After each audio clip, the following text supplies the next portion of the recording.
viste cose che voi umani non potreste immaginarvi. Learning there, are you satisfied? Absolutely nothing. It just proved my point that, the federal government learned how to do this during the Second World War. You got to imagine Oak Ridge National Laboratory, Manhattan Project, thousands of people working on an atomic bomb, and less than 12 actually knew what it was, and that was kept secret. I mean, these guys are just the classic, it's like a stovepipe, man. They just got their little bit of information, and it doesn't go, and that's the way they keep this.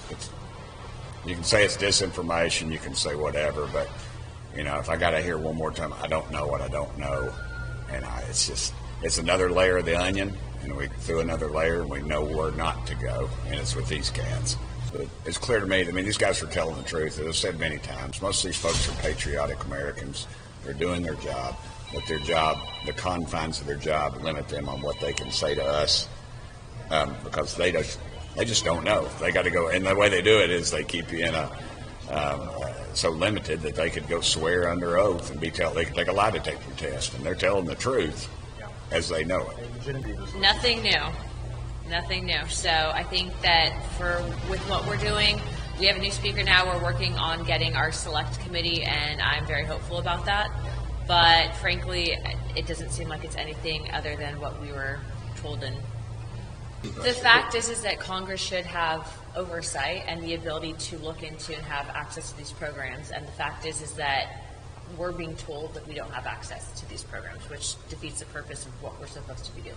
But your colleagues do have access if they're on armed services, right? No.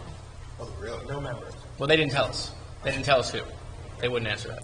And was anything? If they have information they're not going to tell us, they either don't know or it's so complicated, the process by which the information could be available is not going to be available. We can't even find out who is allowed to know. We can't find out if members of Congress are allowed to know, what it takes to let them know, what citizens are allowed to know, which ones, who. We can't even find out that, let alone the information that might or might not be available or known to anyone. We've got people on both sides of the aisle. My buddy Jared Moskowitz, AOC was in there, just a lot of people on both sides of the aisle. And Luna on our side, and General Perry, and just everybody was in there. It was the right people to be in there, and they all left frustrated, I felt like.